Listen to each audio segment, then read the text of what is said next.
एक बार की बात है। एक बार कंचनपुर गांव में एक राजा रहता था। राजा के घर जब राजकुमार ने जन्म लिया तो राजा ने अपने पुत्र की जन्म कुंडली बनाने के लिए सभी गांव के ज्योतिषियों को बुलाया। उनमें से एक ज्योतिष ने राजकुमार की जन्म कुंडली बनाई और बताया कि राजा की मौत एक न एक दिन जरूर होगी। तो राजा बड़े आश्चर्य से बोला कि इसमें कौन सी नई बात है। जो जन्म लेता है उसे एक न एक दिन तो मरना ही है। तब ज्योतिष बोला कि नहीं, राजा की मौत शेर से होगी। जब दिन बीतते गए और राजकुमार बड़ा होता गया, तब उसे इस बात का पता चला कि उसके जन्म लेते ही एक ज्योतिष ने उनकी जन्म कुंडली देखकर बताया था कि उनकी मौत एक शेर से होगी। राजकुमार ने एक दिन उसी ज्योतिष को बुलाया और पूछा कि यदि मेरी मृत्यु शेर से नहीं हुई तो क्या होगा।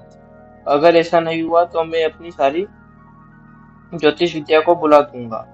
और ज्योतिष बोला कि यदि ऐसा नहीं हुआ तो मैं अपनी सारी ज्योतिष विद्या को भुला दूंगा और अपने सारे ग्रंथों को जला दूंगा।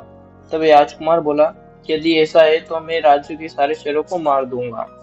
ज्योतिष बोला यदि आपने 100 शेर मार दिए तो मैं हार जाऊंगा, परंतु वे शेर से सावधान रहे, क्योंकि जो 100वां शेर है उससे उनका मृत्यु को खतरा है, इसलिए वह 100वें शेर से सावधान रहे। अगले ही दिन अपने राज्य के सभी शिकारियों को बुलाता है और उन्हें बोलता है कि आज से हमारे राज्य में कोई भी शिकार नहीं करेगा, क्योंकि हमारे राज्य के सारे शेरों को मैं ही मारूंगा। और राजा अगले ही दिन शेरों को मारने के लिए निकल पड़ता है। वह धीरे धीरे करके अपने राज्य के सभी शेरों को मार देता है।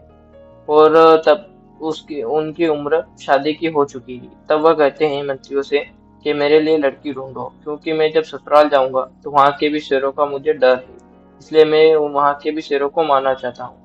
राजा की शादी होती है और शादी होने के बाद वह उस राज्य के भी सारे शेरों को मार देते हैं, परंतु सभी शेर को मिला के उनके 99 ही शेर होते हैं। एक और शेर उन्हें नहीं मिल रहा था। तब वह गांव में ऐलान कराते हैं कि जो भी उन्हें एक शेर लाके बताएगा वे गांव के सभी करों को माफ कर देंगे। दिन बीतते गए, गांव वालों ने पूरा प्रयास किया, परंतु एक भी शेर उन्हें नहीं मिला। राजा गुस्सा हो गया और गांव के करों को 2 गुना कर दिया। एक दिन गांव वाले बाहर से एक बूढ़े शेर को पकड़ के लाए और राजा के महल के सामने छोड़ दिया। जब राजा बालकनी में जा रहे थे, तब उन्होंने अपने राज्य में एक राजमहल के आगे एक शेर को देखा। शेर को ही देखते हुए अंदर गए और अंदर से बंदूक लाकर शेर के ऊपर गोली चला दी। शेर बूढ़ा था, गोली की आवाज सुनकर ही बेहोश हो गया और गिर पड़ा। राजा को लगा कि शेर को गोली लग चुकी है और शेर मर गया है। सभी गांव वाले यह देख रहे थे, परंतु जब राजा अंदर जाता है, थोड़ी देर में शेर को होश आता है और शेर वहां से चला जाता है। ये सभी गांव वाले देख रहे थे कि शेर नहीं मरा है, परंतु राजा के डर से कि वो यदि उन्हें बताएंगे तो वह हमें दंड देंगे, इसलिए वह बाहर से एक शिकारी को बुलाते हैं और उस शेर को मरवा देते हैं। अगले दिन उस शेर के शरीर का पूरे गांव में जुलूस निकाला जाता है। कुछ दिन बाद राजा के पुत्र का जब जन्मदिन आता है, वह उसे गिफ्ट देना चाहते थे।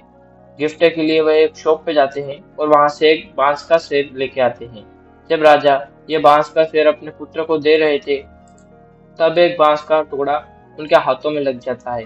धीरे धीरे टुकड़ा इन्फेक्शन करने लगता है और धीरे धीरे ये पूरे शरीर में फैल जाता है और राजा की मृत्यु हो जाती है। इस प्रकार राजा की मृत्यु शेर से हो जाती है। तब तक ज्योतिष भी मर चुका था और वह राजा उसे दंड भी नहीं दे चुका था। तो कैसी लगी ये कहानी कमेंट करके जरूर बताएं। मिलते हैं किसी नए वीडियो में किसी नए टॉपिक के साथ। तब तक जय हिंद, जय भारत।